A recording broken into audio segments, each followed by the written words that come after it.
Economy mixed economic system है, यानी Pakistan follow mixed economy model, public और प्राइवेट दोनों सेक्टर जैसे इंडिया में। Introduction of various policies 50s और 60s में वेरियस रेगुलेटेड पॉलिसी फ्रेमवर्क इन्होंने किया for the growth of domestic industries. सही है, आगे चलते हैं। देन आता है importance to role of private sector in late 70s। लेकिन इतने दिनों तक पब्लिक सेक्टर में काम करने के बाद इन्हें लगा कि पब्लिक सेक्टर में इतनी ग्रोथ नहीं है। दैट्स वाई उन्होंने 1970s में, लेट 1970 यानी 1970 के एंड में प्राइवेट सेक्टर जो है उसको इंपॉर्टेंस देनी चालू कर दी। 1970 there was a shift in the government policy when it adopted the policy of denationalization, यानी नेशन के अंडर में नहीं होगी, वो प्राइवेट होंगी। Government encourage the private sector, also offered various incentive to them. Financial support during late 1970. During the period, Pakistan also received financial support from Western nation, remittance from immigrants in Middle East, जो यहाँ से Iraq, Iran, UAE, Sharjah, यहाँ जो लोग गए हुए थे वो उनको पैसा भी भेजते थे। This helped the country in stimulating economic growth. इससे इकोनॉमिक ग्रोथ करने का इनको मौका मिला। रिफॉर्म ये आए थे 1988 में इस कंट्री के अंदर इन्होंने चालू की। देन आता है सर हमने इतना सब कुछ पढ़ लिया, देन अब कंपैरेटिव स्टडी जो है वो हम इसकी करेंगे कि कंपैरेटिव स्टडी जो है वो क्या है। तो अब हम बात कर रहे हैं कंपैरेटिव स्टडी की। कंपैरेटिव स्टडी में देखिए कंट्री है India, China, Pakistan. Estimated population देखें तो यहाँ है 1103 मिलियन, यानी 110 करोड़ लोग, यहाँ 130 और यहाँ जो है 162 करोड़, तो पॉपुलेशन में काफी कम है हमसे। एनुअल ग्रोथ ऑफ पॉपुलेशन देखें तो ग्रोथ चाइना की तो 1% ही है, यानी हर साल 1% लोग बढ़ जाते हैं। मतलब 130 करोड़ है तो उसका 1% होता है 1 करोड़ 30 लाख लोग वहां बढ़ जाते हैं। हमारे यहाँ ग्रोथ रेट ज्यादा है, 1.7 है, और पाकिस्तान में तो हमसे भी ज्यादा है, 2.5 है। डेंसिटी पर स्क्वायर किलोमीटर में चाइना बहुत बड़ा देश है, इसलिए वहाँ इतने सारे लोग होने के बावजूद पर स्क्वायर किलोमीटर 138 लोग हैं। और इंडिया में जगह इतनी नहीं है लेकिन पॉपुलेशन काफी है, तो 358 पर स्क्वायर किलोमीटर है। पाकिस्तान में मॉडरेट है 193। सेक्स रेशियो का मतलब है कि 1000 बॉयज के पीछे कितनी गर्ल्स हैं, गर्ल्स कितनी है वो देखनी है। तो वहाँ इंडिया में 933, चाइना में 937 और पाकिस्तान में हमसे कम है 922। तो गर्ल्स रेशियो हम देख रहे हैं सभी जगह बॉयज से कम है। सही है। फर्टिलिटी रेशियो जो बच्चे पैदा हो रहे हैं उसके लिए चाइना में पर कपल 1.8 है, इंडिया में लगभग 3 है और पाकिस्तान में तो 5.1 है। सही है। अर्बनाइजेशन, अर्बन का मतलब शहरी क्षेत्र, तो अगर हम चाइना में कहें तो 36% लोग शहरों में रहते हैं, इंडिया में 27% और पाकिस्तान में 33%। यहाँ पाकिस्तान हमसे आगे है। तो ये ग्रोथ रेट वगैरह का जो है वो सारा बताया है। और यहाँ देखो one child policy introduce in China in late 1970, 78 में हुआ था बेसिकली। डेंसिटी ऑफ पॉपुलेशन में बात कहा गया है कि China is the 3rd largest country of the world, लेकिन इन तीनों में लोएस्ट डेंसिटी रेट है ना कंपेयर टू इंडिया और Pakistan. Due to preference of son, क्योंकि तीनों ही कंट्रीज का कल्चर कुछ इस तरीके का कि सन को प्रेफरेंस दी जाती है। सेक्स रेशियो जो है वो लो है और इन फीमेल्स के कंपैरिजन में। अभी वैसे तीनों ही कंट्रीज जो है वो वेरियस मेजरमेंट और इम्प्रूवमेंट अपना रही हैं इस रेशियो को ठीक करने, क्योंकि ये बड़ी खतरनाक स्थिति है। देखो 1000 में से 933 लोग गर्ल्स ही हैं बॉयज के पीछे, तो इसका मतलब 67 बॉयज जो हैं उनकी तो शादी ही नहीं होगी क्योंकि वो गर्ल्स है ही नहीं।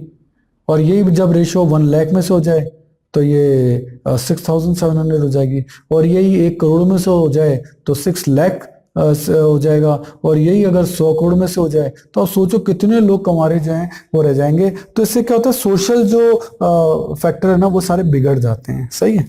फर्टिलिटी रेट की बात करें तो fertility rate is calculated by the number of children born by women in the reproductive age, 15 से 45 एज की एज में। तो उसमें अपन देख रहे हैं कि पाकिस्तान में 5.1 है, हमारे यहाँ 3 और चाइना में 1.8 है।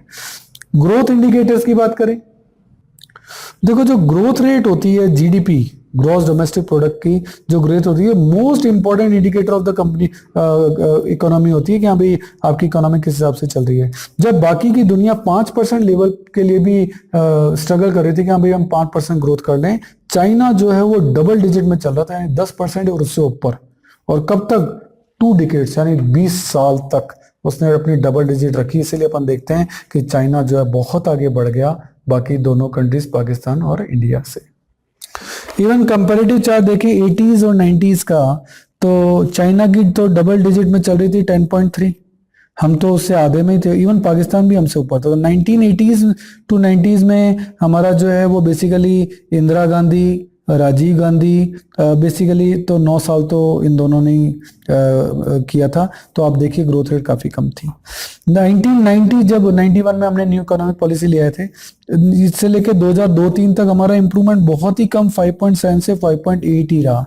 तो वो इकोनॉमिक रिफॉर्म्स चालू ही हुए थे, तो इतना फर्क इसमें दिखा नहीं है। चाइना भी लगभग मेंटेन कर रहा था अपनी ग्रोथ रेट। हाँ, पाकिस्तान जो है उसकी ग्रोथ रेट काफी कम हो गई, क्योंकि वही टेररिस्ट एक्टिविटीज में इन्वॉल्व होने के कारण काफी सारा ध्यान उसका उसमें चला गया, और इसीलिए पाकिस्तान की इकोनॉमी कमजोर होती गई। सही है। तो explore more PPP, purchasing power parity, इसको देखते हैं।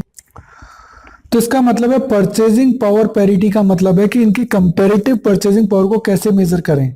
कहता लिखा है triple P shows the equality of purchasing power among countries, quantity of goods and services that can be bought. हम 1 रुपए से कितने गुड्स एंड सर्विसेज खरीद सकते हैं, ऐसे हम 1 पाकिस्तानी रुपए से, वहां भी रुपया ही है, और चाइना में जो है वो युआन है, 1 युआन से। तो कैसे कंपेयर करें, क्योंकि तीनों की परचेजिंग पावर ही अलग अलग है ना। यही बात यहां लिखी है। तो the value of each domestic currency is different in different countries. सही है।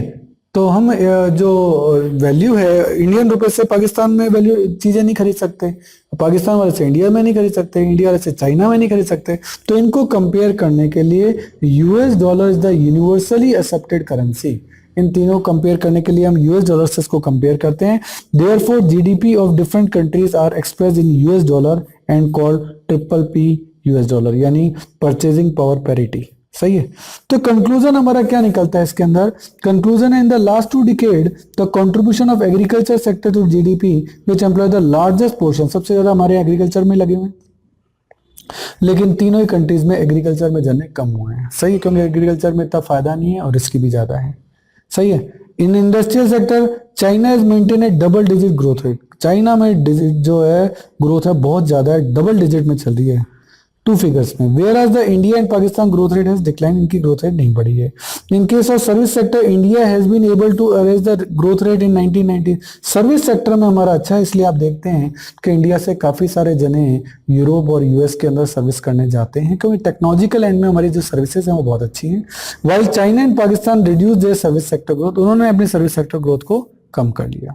सो China's growth is mainly contributed by manufacturing sector. China में मैन्युफैक्चरिंग सेक्टर ज्यादा है, जबकि इंडिया में जो है वो सर्विस सेक्टर ज्यादा है, इंडस्ट्रीज यहाँ कम है। ठीक है। पर देखो मैन्युफैक्चरिंग सेक्टर में एक से ज्यादा, एक जने ने फैक्ट्री खोली तो 400 लोग काम में लग जाएंगे, पर सर्विस सेक्टर में एक जने से ऐसा नहीं होगा। तो इसीलिए चाइना के अंदर एम्प्लॉयमेंट का लेवल काफी अच्छा है। During this period Pakistan has shown the deterioration in all the 3 sector. Pakistan नीचे ही जा रहा है और समझता वो है नहीं, और वो लगातार जो है वो नीचे जाता जा रहा है, और आगे जाकर उसको इस काम में दिक्कत आएगी।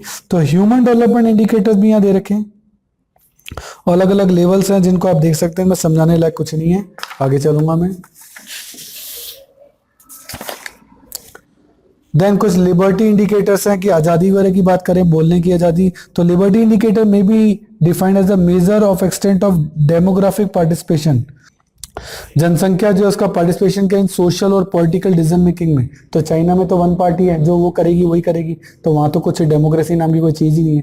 पाकिस्तान में भी मिलिट्री राज बीच बीच में आता रहता है, तो वहां भी डेमोक्रेसी की स्थिति थोड़ी खराब है। हाँ, इंडिया में एज कंपेयर डेमोक्रेसी इन बाकी कंट्रीज से, दोनों कंट्रीज से अच्छी है।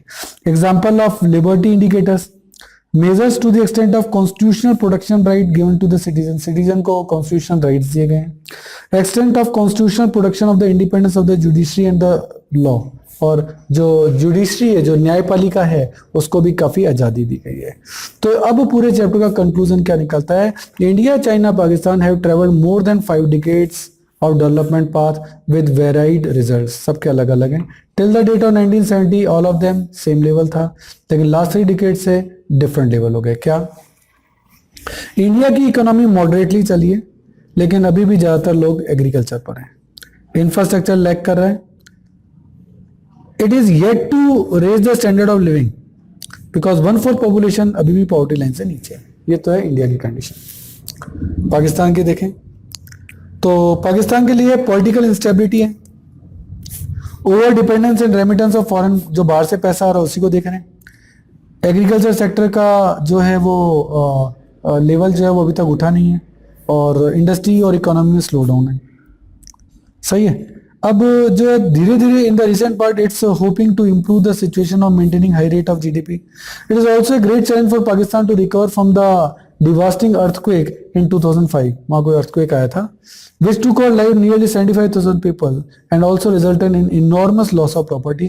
और प्रॉपर्टी का बहुत भयंकर नुकसान हुआ था, इससे उनकी इकोनॉमी को बहुत बड़ा नुकसान हुआ था।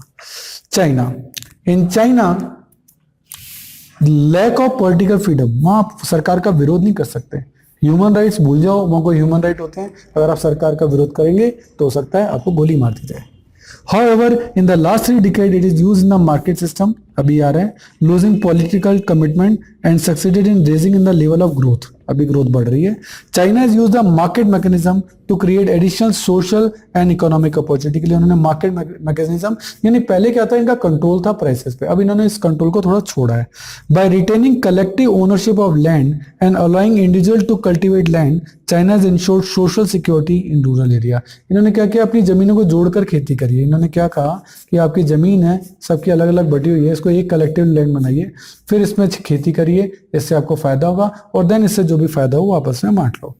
Public intervention in providing social infrastructure through positive result in human development indicator in China. अब पब्लिक का इन्वॉल्व, पहले पब्लिक का इन्वॉल्वमेंट इसमें बिल्कुल नहीं था, अब लेकिन धीरे धीरे जो है गवर्नमेंट पब्लिक को भी इसके अंदर क्या कर रही है, इन्वॉल्व कर रही है। तो बेसिकली डेटा बेस्ड चैप्टर है, आपको इसको समझना पड़ेगा, और काफी सारे इसमें न्यू वर्ड आपके सामने आएंगे, और इंडिया, पाकिस्तान और चाइना के culture, economic condition, GDP, human index, इन सबको समझने का आपको जो मौका है वो इस चैप्टर में मिला है। ठीक है, तो 2-3 बार रीडिंग करिए, परफेक्शन अपने आप आएगा। So guys, this is the last chapter for Indian economy, और इससे आपको डेफिनेटली फायदा होगा। आप सभी वीडियोस को दोबारा देखें। कोई एडिशनल बुक भी जिसमें क्वेश्चन आंसर फ्रेमिंग हो, ध्यान देना, क्वेश्चन आंसर फ्रेमिंग, जैसे टुगेदर विद इकोनॉमिक्स है, अरिहंत है, इनको आप जरूर लें, जिससे आपको पता लगे क्वेश्चन का फ्रेम क्या होगा। ये तो नॉलेज हो गया, सब चीजें हो गई, लेकिन इसको प्रेजेंट कैसे करना है, प्लस उनको क्वेश्चन क्या पूछे जाएंगे, कैसे पुटअप होंगे, ये अपन को पता रहे। सही है, ओके, थैंक यू।